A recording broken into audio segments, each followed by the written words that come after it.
Olha só, gente, mais um Fala Carlão, direto aqui do evento Encontro de Distribuidores da ICL. E olha, agora a gente acabou de acabar aqui uma palestra, eu diria, um tanto disruptiva para quem está discutindo assuntos comerciais e assuntos como distribuição dentro do agronegócio. Aqui do meu lado, o doutor Diogo Toledo, ele é o homem lá do Departamento de Nutrologia do Albert Einstein e veio aqui falar sobre, na verdade, falar sobre saúde. Doutor, obrigado pela sua gentileza de falar conosco aqui, viu? Obrigado você, é um prazer estar aqui com vocês. Antes de mais nada, eu queria te apresentar, eu queria que você mesmo se apresentasse para nós, como é que é a sua... Eu te falei que eu te dei 10 anos a menos, então eu queria que você me falasse um pouquinho da sua formação, enfim, dos seus estudos aí.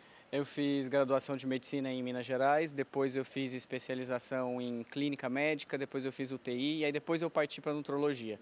E aí na nutrologia eu gostei muito da parte muscular, onde eu fiz meu mestrado em músculo, depois eu fiz meu doutorado em músculo e continuo estudando músculo no meu pós-doutorado. Maravilha. Quer dizer, eu sempre falo o seguinte, eu tenho um amigo, um grande amigo meu, Dr. Rondó, que é fazendeiro, médico também, nutrólogo, e ele fala, Carlão, a gente gosta de tratar de saúde, porque depois que a pessoa fica doente, já era, né? Acho que foi um dos pontos que a gente falou aqui hoje, foi como a nutrologia ela pode ser muito mais proativa do que reativa, e não tratar somente a doença, mas evitar esse processo de doença e antecipar problemas. Por isso hoje a gente chama a nutrologia ela muito mais de precisão e de predição de antecipar problemas. Pois é, vocês que conhecem minha história sabem o tanto que a gente emagreceu, 80 quilos sem bariátrica, sempre que eu posso, eu estou falando sobre esse assunto e tudo que a gente fala, eu queria que você elaborasse um pouquinho, porque custou, mas eu estou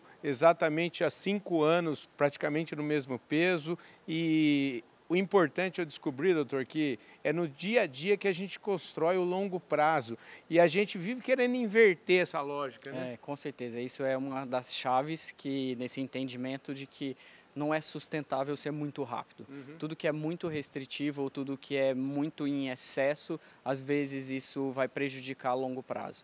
Então, ter esse entendimento dessa mudança comportamental é muito mais efetiva do que uma redução de uma equação matemática. Comer menos e gastar mais. Entender mais qual que era o problema. Fazer atividade física é a chave para sustentar esse peso perdido. Então, hoje, a gente não só passa medicamento quando precisa, mas a gente tenta mudar esse comportamento da pessoa para isso ser sustentável.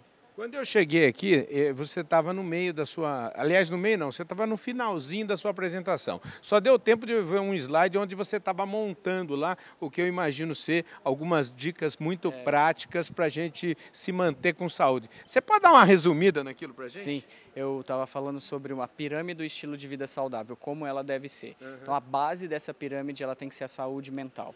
Não tem hoje como a gente não discutir saúde, não discutindo saúde mental. É importante ter apoio familiar, é importante se você está bem no seu trabalho, sua saúde relacional, seu tempo sua espiritualidade, fazer o que você gosta, essa é a base. Aí o segundo pilar dessa saúde é a saúde muscular. Então o músculo é uma das chaves no processo de longevidade. Então praticar exercício, principalmente musculação, se movimentar é muito importante. E a terceiro pilar é a saúde nutricional, que vem a água e a hidratação, evitar alimentos industrializados, embutidos, depois carboidratos mais complexos, uma alimentação baseada mais em fibra para ajudar também na parte do intestino. E por último, uma suplementação, se o paciente precisar, para adequar toda essa pirâmide do estilo de vida. Maravilha. Doutor, só para esclarecer, quando você fala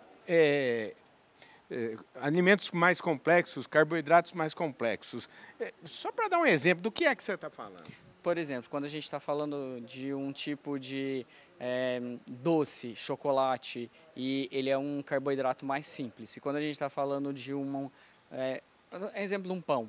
O pão sem fibra e o pão integral. Então, o sem fibra, ele é mais simples, porque a glicose vai ser transformada mais rapidamente. Quando a gente insere a fibra nele, ele pode virar um carboidrato mais complexo. Então, dificulta esse processo da absorção da glicose. Então, esse tempo de absorção é diferente. Maravilha. Doutor, eu sei que você está com muita pressa. Obrigado pela sua gentileza em falar conosco. Parabéns aí pela sua palestra. Muito obrigado. É isso aí, gente. O doutor Diogo Toledo conversou conosco aqui no encontro da ICL. Um abraço.